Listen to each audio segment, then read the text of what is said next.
బాధితుల గురించి మాట్లాడే అర్హత మాజీ ముఖ్యమంత్రి వైఎస్ జగన్మోహన్ రెడ్డికి లేదని విద్యుత్ శాఖ మంత్రి బొట్టిపాటి రవికుమార్ వ్యాఖ్యానించారు. తుఫాన్ అనంతర పరిస్థితులపై జగన్ చేసిన వ్యాఖ్యలపై కౌంటర్ ఇచ్చిన మంత్రి రెడ్ కార్పెట్ వేసుకుని తుఫాన్ ప్రాంతాలకు తిరిగిన జగన్ కి ఏం తెలుసు అని ఎద్దేవా చేశారు.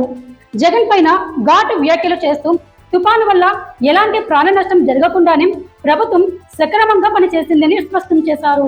మంత్రి గొట్టిపాటి రవికుమార్ ముఖ్యమంత్రి చంద్రబాబు సూచనల మేరకు విద్యుత్ శాఖ అప్రమత్తమైందని తెలిపారు.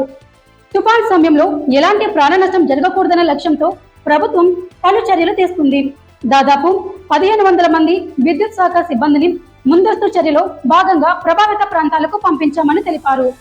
తుఫాన్ సమయంలో జరిగిన నష్టాన్ని వివరించిన మంత్రి 3000 విద్యుత్ స్తంభాలు, 13,000 విద్యుత్ స్తంభాలు, 3000 కిలోమీటర్ల కండక్టర్లు, 3000 ట్రాన్స్ఫార్మర్లు దెబ్బతిన్నాయి. అయినప్పటికీ విద్యుత్ వ్యవస్థను 24 గంటల్లోనే పునరుద్ధరించామని అన్నారు.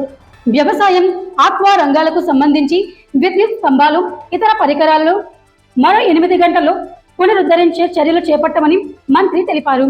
కొంత ప్రాంతాలలో గాలులు వేగంగా ఎక్కువ కావడంతో విద్యుత్ సరఫరాలు నిలిపివేయాల్సి వచ్చిందని వెల్లడించారు. ఇక విద్యుత్ శాఖ సిబ్బంది గురించి ప్రస్తావిస్తూ వాళ్ళు ప్రాణాలు పణంగా పెట్టి 24 గంటలు నిరంతరం పనిచేసి విద్యుత్ సేవలను పునరుద్ధరించారు.